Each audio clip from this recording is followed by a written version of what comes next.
The 15-Point Plan is part of the Win, Make, Give podcast network.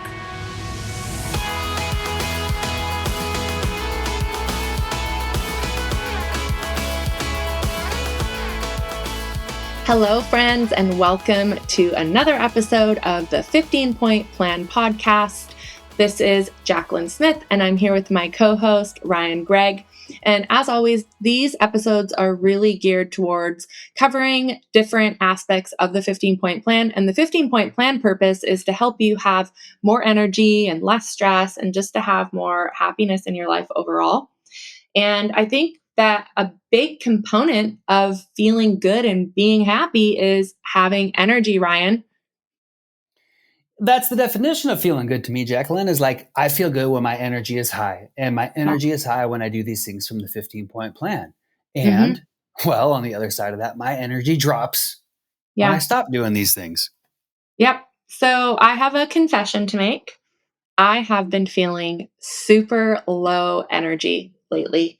I don't know when exactly it started, but it's definitely been going on for a few weeks. And when I went through and did a little audit of what I changed, I realized that I have been inconsistent with my workouts. I was on a 12-week streak on my tonal, Ryan, and I dropped down to, I'm back at week 1 now. So I've been off my game with my workouts. Now I've still been doing like walks and movement and getting up and moving around, because I sit at a desk a lot of the day. But I have not been doing my consistent morning workouts. And we had some family move into the downstairs of our house, and that is where my gym is. And it's not like a separate closed off room or anything.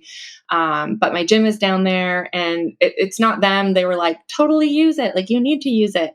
They probably know that I need to use it for my sanity. And now that they live with me, they want to make sure I'm maintaining my sanity. Right. So, but I just have this thing where it's actually why I started working out at home, was because I have this thing where I'll come up with like any excuse to not do my workout in the morning. Yeah. And so obviously, like, I haven't fully integrated this into like my identity. I thought I had, but then it's like, nope, I have, any reason to not do it, I will find it. And so, it's affecting my energy. And so it's like this vicious cycle now, because when you aren't working out and taking care of yourself, well, then you don't have the energy that you feel you need to work out, right? So then you don't. And it's just like this fulfilling prophecy that perpetuates itself. And then you were sharing, on top of that, like, you notice, like, when you don't work out, then you don't drink water. And so, like, there's this whole domino effect that's happening. And so I guess I'm like coming to you all and to you, Ryan, with my confession, and I need like an intervention. Well, and that's perfect, because the last episode was all about influence. So I could do two things right now, Jacqueline. I could sit here and go, oh, Jacqueline, you know what? You're right. So hard to work out when the family's in the house. I hear you. So hard to work out when that family's there, isn't it? Boy, you know what? I've been having a hard time too. And I don't have an excuse, but you know what? It sounds pretty dang nice not working out. Maybe I'm not going to work out either. It's just like, or I could say, or I could be maybe the partner that I would like to be and say, Jacqueline, oh, that's interesting. So your family's in the workout space, huh? And you'd say, yeah, they're in the workout space. And then I would hopefully be a good influential leader and ask questions, not tell you to kick them out, but I would just continue to ask questions like, well, did they say it's in the way for you to go there and work out? Or is it bothering them for you to go work out? Or does it impact your workout that they're in there? And hopefully we discover that Jacqueline is just making excuses. Yeah, I am. I'm good at that. We all are. Like, that's what I realize is like, what you're doing is normal. It's normal human nature to take the easy route, but we know that nothing good comes from the easy. Yeah. And then we realize, okay, what is the impact of that? And it's not just the workout that morning that is impacting. And that's what I take away from this. And what I learn is, okay, well, when I go do my workout first thing in the morning, there's a nice large bottle of water there with me. And my goal is to drink that bottle of water during that workout. It's probably 32 to 40 ounces. That's a quarter of my water intake for the day. When I don't work out, I don't drink that water in the morning. I'm now behind on my hydration. Then what happens is, because I'm not as hydrated, I think I'm hungry. So then I Mhm. eat something earlier in the day than I normally would. Yeah. Now my body's going, dude, wait a minute. Like, you didn't work out. You don't have as much water in you. What the heck did you just eat? Now the second half of my day, my body's going, what's up? I'm tired. I'm going to fall asleep on the couch watching a TV show. And now you see how quickly that can just spiral downhill. Then I Mhm. wake up the next day and I feel like garbage. And I think, man, Jacqueline, I am so tired. I can't go work out. And Yep. that's how quickly these things can happen. And that's how quickly we can fall off that track and fall off that plan and lose our energy that we have worked so hard to build. Well, and one of the things I learned is I used to think that I had to have energy to, then work out. But what I learned is like I'm like a Mm. generator and like doing certain things creates energy. So like working out for me first thing in the morning, it creates energy for my day. And so if I don't do that, like I'm not even fully the same, I'm not like awake fully when I'm even leaving the Yeah. house. Like I'm not like fresh and like, I don't know, sharp. And then the other thing that happens is for whatever reason, I then also stay up later, right? Because I didn't do my early workout. I stay up Mhm. later because I'm like a lump on a log, like you said, watching TV or whatever. And then I'm tired in the morning because I'm not going to bed at the same time. And so it's like it is a cycle. And it's so funny because you said something really funny to me. I thought it was funny before the show. And you were like, well, did your gym like move? Like, did something happen? And it's like, nope, it's still there. And they're actually not in the gym. I really am just using this as an excuse, and I know I'm coming out of it because I told them the other day, I'm like, listen, you guys, like I'm using this as an excuse. And I either need to like start going to the gym in the evenings, which I hate that idea. Mhm. Or I've gotta get in there and I've gotta make this happen. So I think for me, I just need to do like a public like rededication Yeah. to my workouts and to tracking again. So I've been really thinking about periodically I do need to reprint the 15-point plan trackers and put it on my fridge.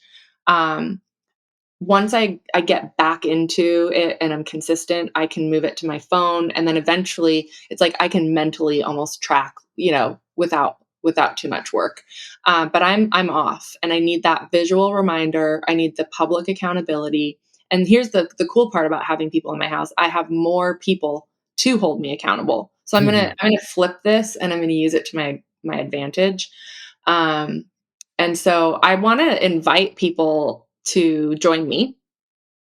So if you haven't tried the 15-point plan or you are off your game, you've fallen off the wagon, you are not doing your workouts or not drinking your water, you're not, whatever it is for you, and you want to get back on with me, send me a message, send me a DM.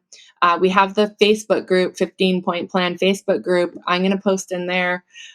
Join me. I need the support and the help. So I'm letting our listeners know. And I hope that also you realize like consistency isn't about perfection, right, Ryan? Mm. Like, Mm. that is Mhm. not what consistency is. Consistency is when you get off track, how quickly are you going to get off track, back on track? So, am I going to let this turn into like a whole year where I just get off track with working out again and go Mm. backwards? Or am I going to say, okay, yeah, it's been a few weeks, I've been inconsistent, I'm going to get back on right now? Um, and take that as a win. So, 100%. I love how you said that, Jacqueline. I think that's a huge reminder that I have been coming to peace with over this last year. That, you know what, dang it, if I made it to the gym for just 5 minutes this morning and I hopped on mhm, the treadmill and I got yeah, a little bit of, that's a win. yeah. Like, it's more than a zero. Just don't put any zeros on the board. Never put a Mhm, zero on the board. And the we're at that this time of year, we're kind of exiting the summer, approaching into the fall. mhm. If you're like me, this is where things can happen very quickly. And next thing, I wake up in January and I've gained 20 pounds. Mm. Like this Ah, is where things seriously. will happen really quickly as this change of season. It's getting darker. Holidays are around Mhm. the corner. Every Yep. excuse you need is right there at your fingertips. Mhm. And here's what's going to happen. You're going to either go into the new year working your way back out of all that stuff, or you're going to Mhm. go into the new year hitting the ground running with momentum like that freight train that's been going all year long. We don't want to be that freight train that is at a dead stop Yeah, come beginning of the new year that's going to take a month or two to pick up that momentum again. Keep the totally. momentum going. Keep the momentum going. Jerry Seinfeld wrote every single day for like a decade because he said, I don't want to break the chain. Michael Phelps trained every single day for 5 years because he said, if I take one day off, that equals 2 days of recovery. That means 3 days off total. So the Wow. guy or girl that took off one day a week at the end of the year, that was 50 days off, but that's 150 days that Michael Phelps has now advanced over that person. Yeah. Now, we might not be Olympic athletes like Michael Phelps or comedy masters like Seinfeld, but the point was that consistency, little Mm, bits every day, little bits every day. It's so much easier to keep going and keep that momentum than it is to have it come to a dead stop and try to pick it back up. for sure. And I mean, success does leave clues. So yeah, we're not Seinfeld or Michael Phelps, but in our own lives, for me, it's not even about weight. It's just about how I feel. Like my Mm-hmm. mental and emotional health is so, so impacted by my physical. Um, so I know not everyone's like that, but for me, I've really learned that about myself that I have to work out for I'm more emotional, I'm more reactive. It's almost like I have this energy that doesn't know where to go, and it comes Mm-hmm. out in unhealthy ways if I don't do this. So I'm thankful for this podcast, and I'm thankful for you, Ryan, and for other mentors in my life who model healthy habits because it does keep me. It's like my little bumper guardrails. What are those things called in bowling? Yeah, the bumper Bumper. rails. Yeah, it's my bumper rails. And so I used to not have bumper rails in my life. And this provides that for me. So I'm really thankful. And I hope that my transparency will help others out there who might struggle and think they're the only ones that struggle, especially if you're in a community, of high performers like I am Yeah. in business and stuff. Like it can feel like, oh, I'm the only one that struggles with this, or everyone else is just naturally disciplined and naturally Yeah. consistent. And that's just not true. Such a good point. We got to stop comparing ourselves to others. It's Mhm. very easy to do with social media. It's very easy to compare and rob ourselves of that joy. But I love how you brought this up, Jacqueline, and how you shared this, and how we've now provided a place for people to do this challenge with us. It's super easy. You go to winmakegive.com, you download the tracker. The 30-day challenge tracker is right on the back there. Yeah. And I promise you, if you do this for 30 days and you look at each one of those things and you try to maybe add one every day, if you're not doing them regularly, just try to add one every day or one every week. Go slow and steady with it. It will impact your life. You will have more energy. You will have less stress. And then you can share that with your people around you. And the more your people around you have that, the more everybody's got more energy, the more happy everybody is, and the more we Mhm. all seem to just do better in all of our lives. So this was a good conversation, Jacqueline, about being open and honest, because let's be real, we all go through seasons of life. We all Yeah. have times where some stinking in-laws move in and now we don't have our gym or whatever that reason may be. But the difference between you and other people is you notice that right away. It's back to that awareness. It's like, Mhm. you know what? I'm not feeling like me. I know what it feels like to feel good. I know what it feels like to have peak energy, and I'm not at that. I got to make the change. Yeah. And it's in those times that aren't perfect that if you can stick with your habits and make sure that you don't fall too far off track, then when things are good and things are going well, like then it's easy to do them. If you can do them in the hard times, you can do them all the time. Whereas if you only do them when everything's perfect, which is kind of like what I was Mm, doing before, I mm. created like this gym. I just had to walk downstairs. There was no reason not to do it. But if you can really build habits when things aren't perfect, I think that's when it's truly a habit. What do you think? I think you nailed that. I think you're 100% right. I think there's a benefit to making things like working out and all these things like more easy for you, because the easier it is to do, the more likely you're going to do it.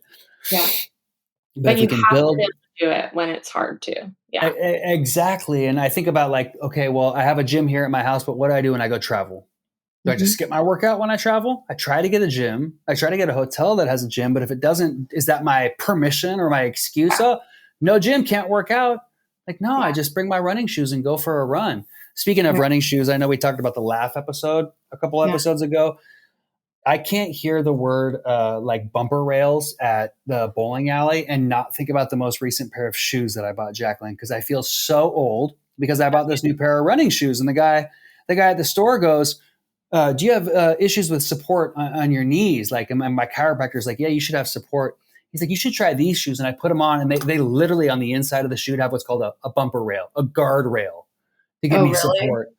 I'm like, my freaking shoes have guardrails, Jacqueline. Like, I am too old to have shoes that have dang guardrails on them. Oh my gosh. Well, but they're giving me support. I love it. Well, thanks everyone for tuning in. And if you are going to join me, go if you're on Facebook, find the 15-Point Plan Facebook group. And if you're not in there already, I will permit you to enter. And we'll do the 30-day challenge together, because it's more fun to do it with people. Absolutely. So take us up on that challenge. I will join in as well. We'll do the challenge together, and we'll come out at the end of 30 days feeling incredible and ending this year in a really powerful note. As always, check our other podcasts at winmakegive.com. Follow Jacqueline and myself on all social media platforms, Facebook and Instagram, Ryan Park Greigg, and Jacqueline Race Smith. That's all we got for you this time. Until next time, goodbye, everybody.